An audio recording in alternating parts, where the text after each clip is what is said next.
Russia యుద్ధ విమానాన్ని Turkey సైన్యం కూల్చివేయడం విపరీత పరిణామాలకు దారితీసేలా కనిపిస్తోంది. టర్కీ వెన్నుపోటు పొడిచిందని ఘాటుగా వ్యాఖ్యానించిన పుతిన్ ఇలాంటి చర్యలు ఉపేక్షించబోమని హెచ్చరించారు. టర్కీ, రష్యా కలిసి మాట్లాడుకుని తీవ్ర పరిణామాలు పెచ్చరిల్లకుండా చూడాలని ఒబామా సూచించారు.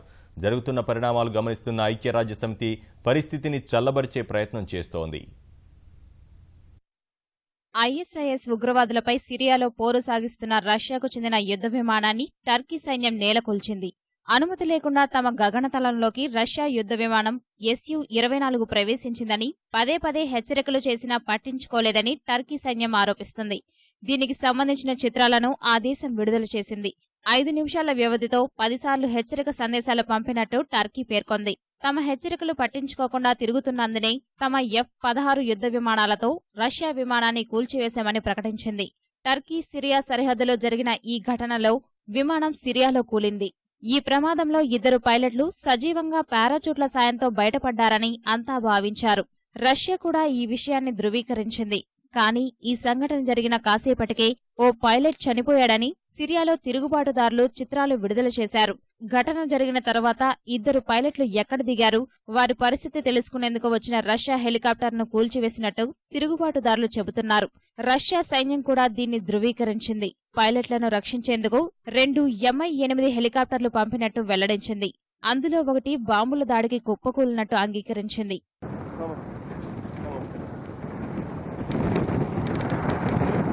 Paraşütü çekiyorlar abi. Tamam abi.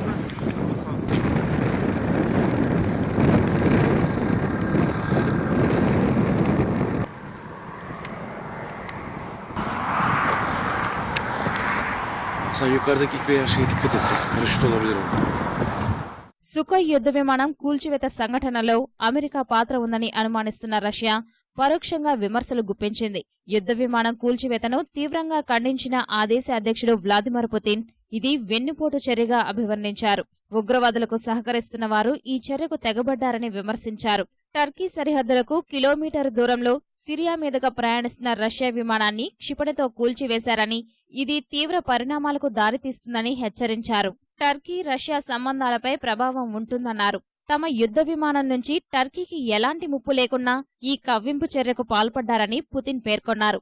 ఈ ఘటనపై ముందు తమకు వివరణ ఇవ్వకుండా టర్కీ, నాటోకు తెలియజేయడాన్ని ఆయన తీవ్రంగా తప్పుబట్టారు. Фиксировали тот факт, что на территорию Турции идет большое количество нефти и нефтепродуктов с захваченных ИГИЛ территорий. Отсюда и большая денежная подпитка бандформирования.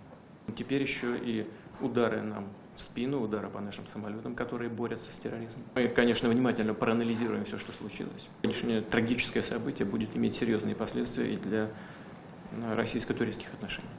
యుద్ధ విమానం కూల్చివేత ఘటనతో రష్యా విదేశాంగ శాఖ మంత్రి లవ్రోవ్ టర్కీ పర్యటన రద్దు చేసుకున్నారు. కూల్చివేత చర్యను టర్కీ ప్రధాని సమర్థించుకున్నారు. టర్కీ సరిహద్దు ఉల్లంఘనలకు వ్యతిరేకంగా చర్య తీసుకోవాల్సిన కర్తవ్యం ఒక దేశంగా తమపై ఉందని, రష్యా యుద్ధ విమానం ఎలాంటి అనుమతి లేకుండానే టర్కీ గగనతలంలోకి వచ్చిందని పునరుద్ఘాటించారు. Ülkemizin bu ateş çemberi içinde bekası, vatandaşlarımızın hayatı ve izzeti söz konusu olduğunda her türlü fedakarlığı yapacağımızı ve her türlü tedbiri alacağımızı da cümle alemin bilmesini isteriz. Bugün Türk hava sahasını ihlal eden uçaklara dönük olarak silahlı kuvvetlerimizin anında gösterdiği tepkiyi de bu çerçevede ele almak ve kara sınırlarımızı kim ihlal ederse ona karşı her türlü tedbiri almak hem uluslararası hakkımızdır hem de ulusal görevimizdir. ఏ దేశమైనా తమ ప్రజల భద్రత కోసం చర్యలు తీసుకుంటుందని, అందులో భాగంగానే Turkey ఈ చర్యకు పాల్పడి ఉంటుందని అమెరికా అధ్యక్షుడు వ్యాఖ్యానించారు. Turkey, like every country, has a right to defend its territory and its airspace. I think it's very important right now for us to make sure that both the Russians and the Turks are talking to each other, find out exactly what happened, and take measures to discourage any kind of escalation. ఈ ఘటనపై Russia మాస్కోలో Turkey సైనిక అటాచీని పిలిపించి నిరసన తెలిపింది. Turkey కూడా అంకారాలోని Russia charge d'affaires ను విదేశాంగ కార్యాలయానికి పిలిపించి తన నిరసన వ్యక్తం చేసింది. తాజా పరిస్థితుల నేపథ్యంలో నాటో కూటమి అసాధారణ సమావేశానికి టర్కీ పిలుపునిచ్చింది. జరుగుతున్న పరిణామాలు గమనించిన ఐరాస పరిస్థితి చల్లబరిచే ప్రయత్నాలు ప్రారంభించింది. జరిగిన సంఘటనపై రెండు దేశాలు సమీక్షించుకోవడం మంచిదని ఐరాస సెక్రటరీ జనరల్ బాన్ కి మూన్ పిలుపునిచ్చారు.